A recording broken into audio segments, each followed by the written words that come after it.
السلام عليكم، ازيكم؟ عاملين ايه؟ وحشتوني جدا متابعين قناتي وصفات روما وبناتها. النهارده جايه وجايبه لكم الخبز المنقذ لكل انواع الدايت، الكيتو واللو كارب، حتى الدايت العادي. ان شاء الله هعمل لكم يعني خبز عالي البروتين جدا، مشبع مغذي، ممكن نستخدم اكتر من قطعه.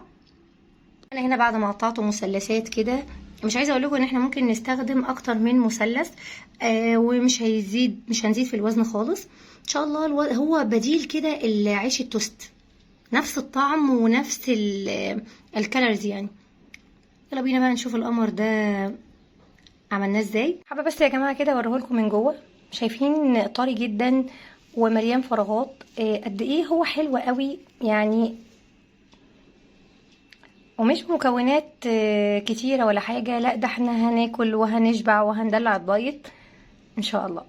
هنحتاج مج الا ربع من الطحينة الخام، هنحتاج بيضتين ورشة من الفلفل الاسمر، معلقة خل كبيرة، رشة من الملح، هحتاج كيس من البيكنج باودر، وهحتاج كوباية زبادي، ممكن بدل كوباية الزبادي مثلا 3 معالق من اي نوع جبنة احنا بتفضلها في الدايت.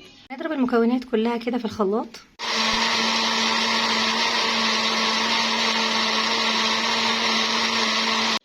بعد ما انا ضربته كويس جدا في الخلاط، القوام بيبقى كده زي قوام الكيك كده، مش خفيف قوي ومش تقيل قوي.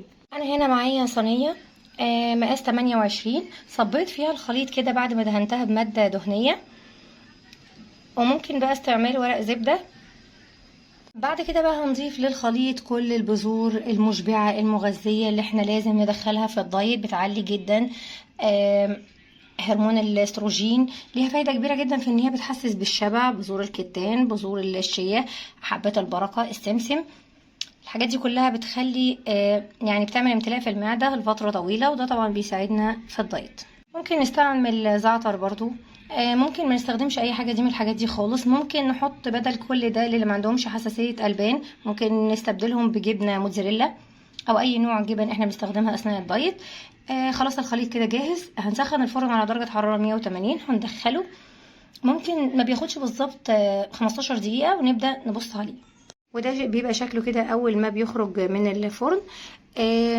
مش عايزه اقول لكم ان هو فيه جلوتين للناس اللي بتعاني من حساسيه الالبان، غني بالبروتين، يعني مشبع جدا. بناخده مثلا على الفطار كده مع كوبايه شاي. اتمنى الوصفه تكون بسيطه وسهله وتعجبكم. تحياتي، هتوحشوني، باي باي.